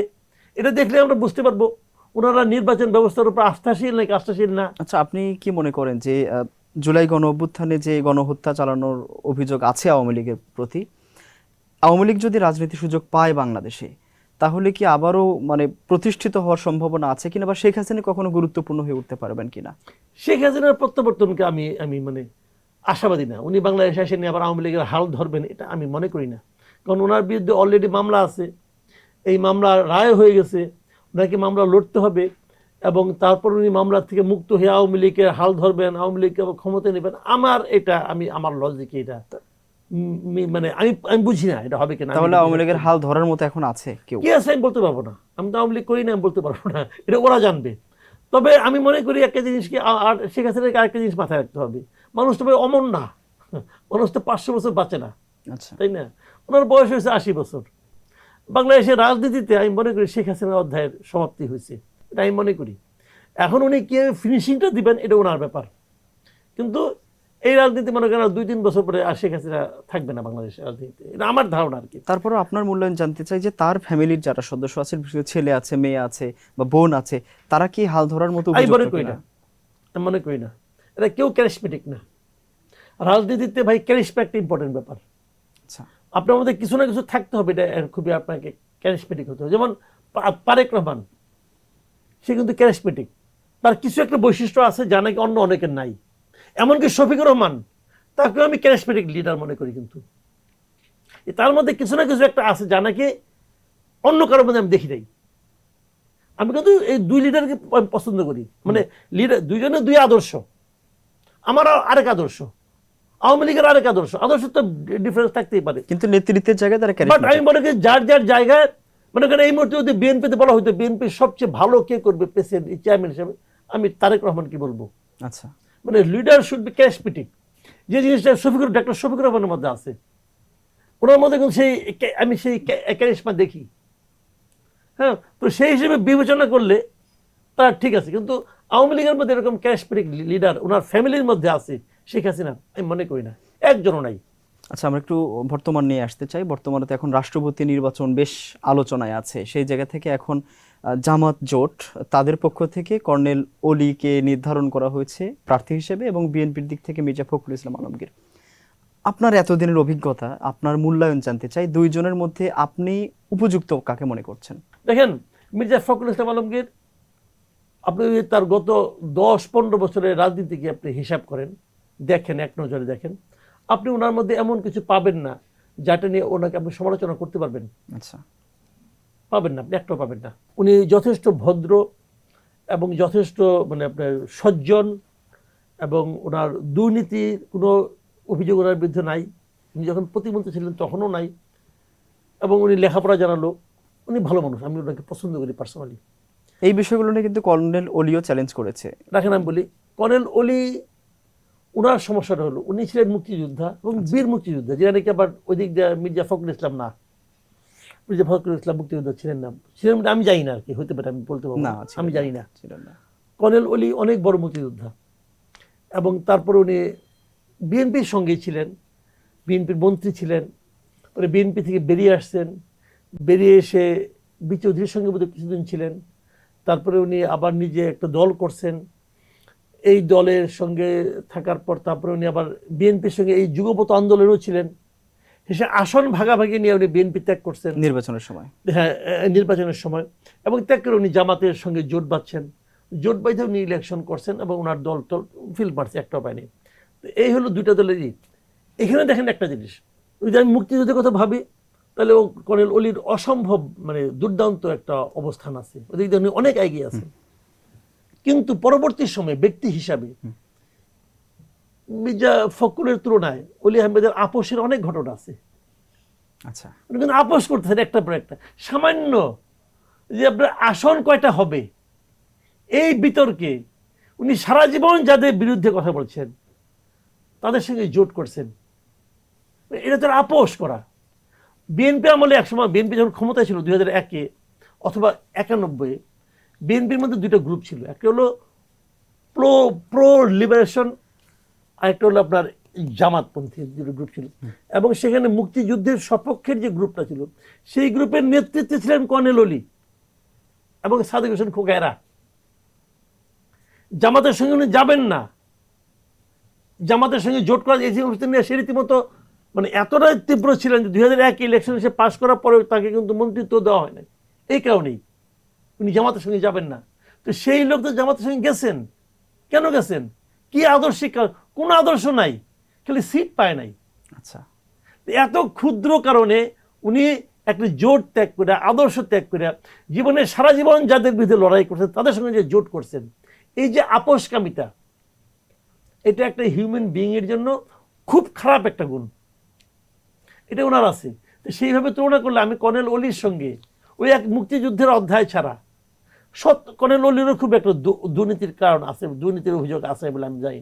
আমার হয় না, মনে হয় উনি দুর্নীতি অত অভিযোগ নাই ওনার, ওটা মির্জা ফখরুলের সঙ্গে সমান সমান। কিন্তু এই যে আপোষকামিতা যেটা, এটা কিন্তু ইম্পর্টেন্ট।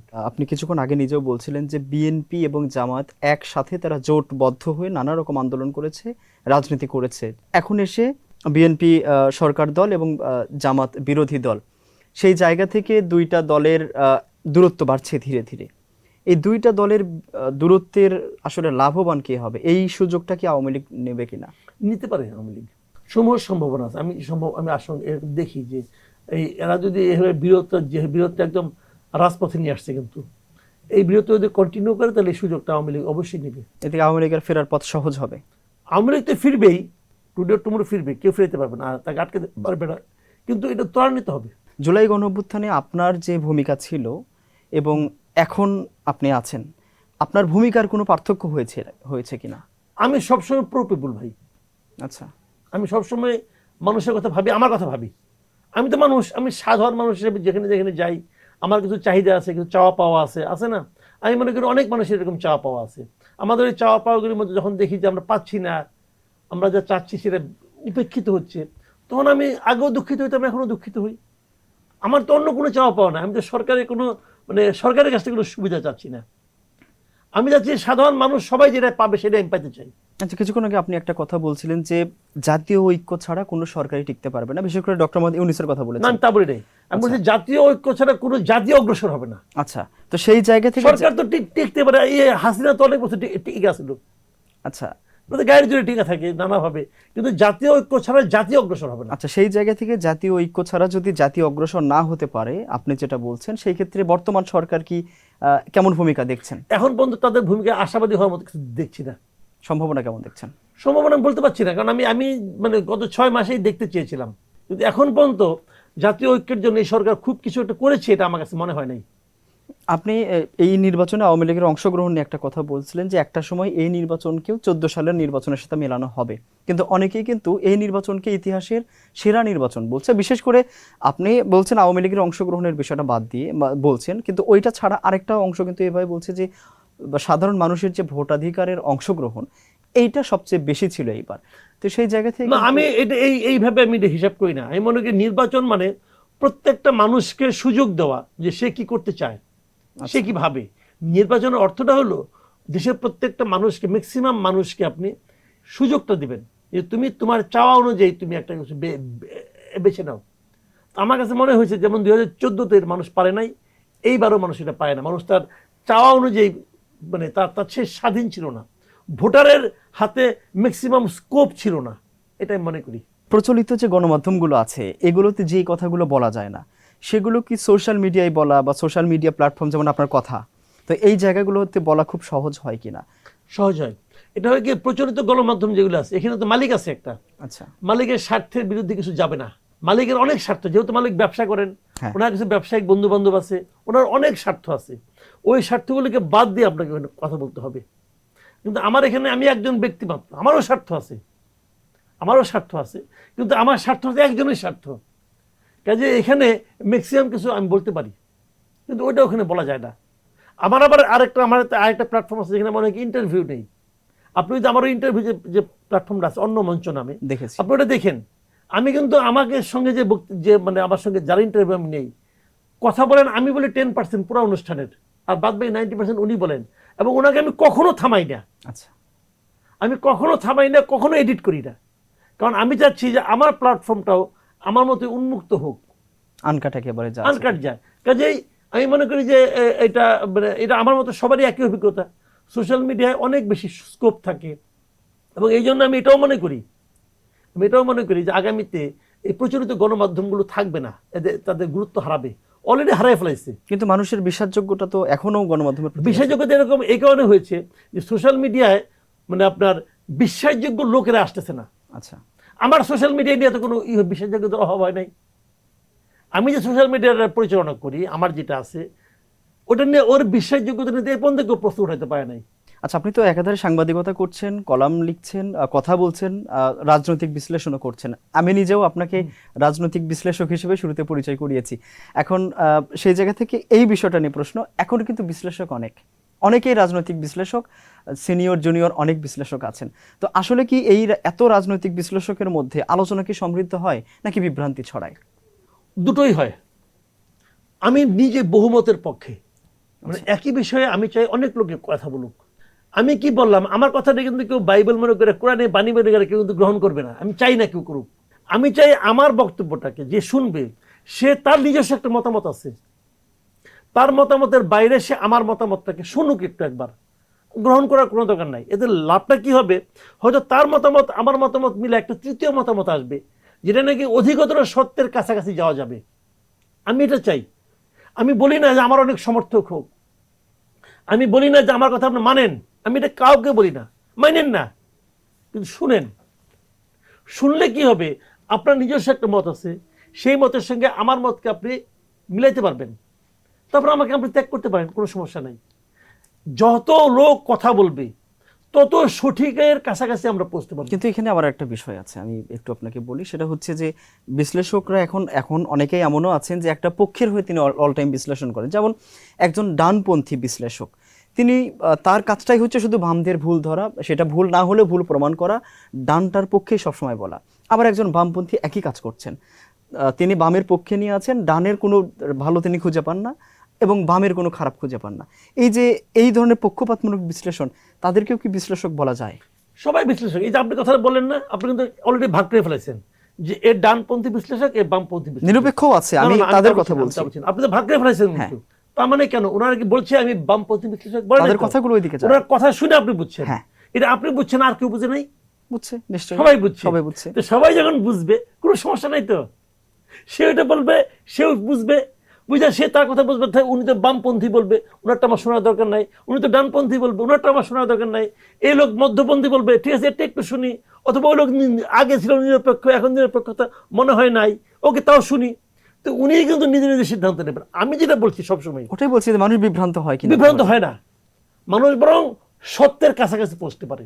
বাংলাদেশের রাজনীতির সবচেয়ে বড় সংকট কি দেখেন, যেহেতু রাজনীতি নিয়ে কথা হচ্ছে? এক কথায় বলি, ওই জি হুজুর, এটাই সবচেয়ে জিন্দাবাদ, জি হুজুর, এটাই হলো সবচেয়ে বড় সংকট। শেখ হাসিনা জিন্দাবাদ, ডক্টর শফিক জিন্দাবাদ, তারেক রহমান জিন্দাবাদ, এইটাই সবচেয়ে বড় সমস্যা। ওনারা মনে করেন যে উনি বলছেন তবে এটা সত্য, যে যাই বলুক। আপনি আপনার আল্লাহ আপনাকে বিবেক দেয় নাই, বুদ্ধি দেয় নাই, আপনার বিবেককে আপনি জিজ্ঞাসা করেন উনি কি ঠিক বলছে। যদি বুঝেন যে ঠিক বলছে, ওকে, তাহলে আপনার সঙ্গে আমি আছি। আচ্ছা, যেই মুহূর্তে আপনি ঠিক বলবেন না, ওই মুহূর্ত থেকে আপনার সঙ্গে আমি নাই। কিন্তু এইটা কে বলে? এই জিনিসটা বলার প্রক্রিয়া, আমাদের কাজটা কি? মানুষকে বলা যে ভাই আপনারা এইভাবে ভাবেন, এইভাবে ভাবেন। আওয়ামী লীগ এত অন্যায় করছে এই সময়টাতে, খালি ওই সময় 15 দিন 20 দিন করছে তা না, কিন্তু আগেরও 15 বছর 20 বছর করছে। সেই অন্যায়টাকে আওয়ামী লীগের লোকজন কেন অন্যায় বলে না? আওয়ামী লীগের লোকজন অন্যায় বলবে যে না, উনি যেটা অন্যায় করছে, শেখ হাসিনার হাতে আওয়ামী লীগ উঠছে, শেখ হাসিনার হাতে আওয়ামী লীগ ডুবছে, তাহলে শেখ হাসিনাকে আমি পক্ষে বলবো, তার বিপক্ষে কিছু বলবো না যে ভুল করছে। যে যেদিন আপনি ভুলটাও বলতে পারবেন, সেই দিন আপনি প্রকৃত আওয়ামী লীগের হবেন। এটা কিন্তু আসলে সব দলে, যেমন বিএনপি যারা করে বা জামাত যারা করে, নিজের দলের ভুলটা আসলে কেউই খুঁজে পায় না। আপনি 1988 সাল থেকে সাংবাদিকতা করছেন, 38 বছর যাবত করছেন। আমরা তরুণরা যারা এখন সাংবাদিকতা করছি, আপনার দীর্ঘ অভিজ্ঞতা আছে, সেই জায়গা থেকে তরুণ সাংবাদিক যারা আছে তাদের সবচেয়ে বড় শক্তি এখন কি দেখেন এবং বড় দুর্বলতা কি দেখেন? বড় দুর্বলতা হলো এরা খুব দ্রুত স্টার হতে চায়। আচ্ছা, খুব দুর্বলতা। আমি নিজে অনেকদিন যেটা সাংবাদিকতা করছি এবং দেখছি, এরা খুব দ্রুত স্টার হতে চায়। এত দ্রুত চেষ্টা করলে লাভ হবে না। হবেন, আপনি স্টার হবেন, জল জল করবেন, ধপ করে পড়ে যাবেন। এটার কোনো, শোনেন, সাফল্যের বলেন, এটা কোনো শর্টকাট পথ নেই। সাফল্যের শর্টকাট পথ নেই। যারা শর্টকাট উঠে শর্টকাট পড়ে যায়। এটা হলো তরুণদের প্রতি আমরা। আর তরুণদের আমি যেটা পজিটিভ দিক দেখি, সেটা হলো এরা খুব মেধাবী। তরুণ সাংবাদিকরা খুব মেধাবী, কারণ এরা সায়েন্সের, বিজ্ঞানের, প্রযুক্তির অনেক কিছু তো পাইছে। এরা এই সমস্ত দিকের উপর খুবই এক্সপার্ট তারা। এটা দেখে মাঝে মাঝে আমার ঈর্ষা হয় যে কেন আমি এদের সময় থাকলাম না, কেন আমি এত আগে জন্মালাম। আমি তরুণরা এইগুলির ব্যাপারে খুবই এক্সপার্ট, খুবই ভালো, এবং তারা দ্রুত একটা সিদ্ধান্ত নিতে পারে। তাদের মধ্যে দ্রুত নতুন নতুন বিষয়কে গ্রহণ করার একটা যোগ্যতা আছে। আমরা যারা বুড়া হয়ে গেছে, আমরা যারা বয়স্ক, আমরা কিন্তু আমাদের যে একটা ধ্যান ধারণা থেকে বেরোতে পারি না। নতুন কিছু দেখলে আমরা আজকে উঠি, কিন্তু তরুণ যারা আছেন তারা আজকে ওঠে না, তারা নতুনটাকে অ্যাডপ্ট করতে পারেন। এটা একটা অসাধারণ গুণ তরুণদের। আমি নতুন জেনারেশনের প্রতি নিয়ে আমি খুবই আশাবাদী। বিশেষ করে সাংবাদিকতায় খুবই একটা আমি মনে করি যে উজ্জ্বল সময় এখন সামনে আসছে। কারণ এই সময় সাংবাদিকতা, যে সমস্ত সাংবাদিকরা আসছেন তারা খুবই মেধাবী এবং তারা টেকনোলজি ফ্রেন্ডলি। কিন্তু দেখলে আমরা একটাই কথা, যে আপনাদের মাঝখানে ওই জিনিসটা বাদ রাখেন, যে দ্রুত ওঠার চেষ্টা করেন। আমাকে আগামী 3 মাসের মধ্যে কোটিপতি হইতে হবে, এই চিন্তা করেন না। আগামী 3 মাসের মধ্যে আমি স্টার হয়ে যাব, এই চিন্তা করেন না। তাহলে হয়তো আপনি পারবেন, 2-1 কেউ পারেও হয়তো বা, আমি এটা অস্বীকার করছি না, কিন্তু আপনারা এটা একটু ঠান্ডা মাথায় অগ্রসর হন। আর যে কথাটা আমি সবচেয়ে গুরুত্ব দিয়ে বলবো, সেটা হলো নিজেকে প্রশ্ন করেন যে আমার আসলে দায়িত্বটা কি। এন্ড অফ দ্য ডে, রাত্রি বিছানায় শুয়ে ঘুমানোর চোখটা বন্ধ করার আগে চিন্তা করেন, আজকে সারাদিনে আমি যা যা করলাম, আমার কি এগুলি করা উচিত ছিল? একজন হিউম্যান বিং, আমি তো আর যন্ত্র না, আমি যন্ত্রের উপর নির্ভরশীল, কিন্তু আমি তো যন্ত্র না, আমি তো একটা মানুষ। মানুষের উপর, আমার উপর আমার ফ্যামিলির একটা চিন্তা আছে, আমার ফ্যামিলির একটা প্রত্যাশা আছে, আমাকে নিয়ে আমার সমাজের একটা প্রত্যাশা আছে, আমার অফিসের একটা প্রত্যাশা আছে। আমি তাদের প্রত্যাশাগুলির মধ্যে যেগুলি যৌক্তিক, সেই প্রত্যাশাগুলিকে আমি মেটাতে পারতেছি না, পারলে আমার কি করতে হবে? এটা রাত্রেবেলা ঘুমানোর সময় একবার চিন্তা করেন, দেখবেন আমাদের সামনের সমাজ ভালো। তরুণরা খুবই, আমি এদের নিয়ে খুবই আশাবাদী। অনেক অনেক ধন্যবাদ আমাদের সাথে থাকার জন্য। দর্শক, একেবারেই শেষ পর্যায়ে চলে আসছি। এতক্ষণ আমাদের সাথে ছিলেন সাংবাদিক, কলামিস্ট এবং রাজনৈতিক বিশ্লেষক মাসুদ কামাল। দেখা হবে পরবর্তী আলাপনে, থাকবে নতুন কোনো অতিথি। সে পর্যন্ত ভালো থাকুন, সুস্থ থাকুন, শুভেচ্ছা নিরন্তর।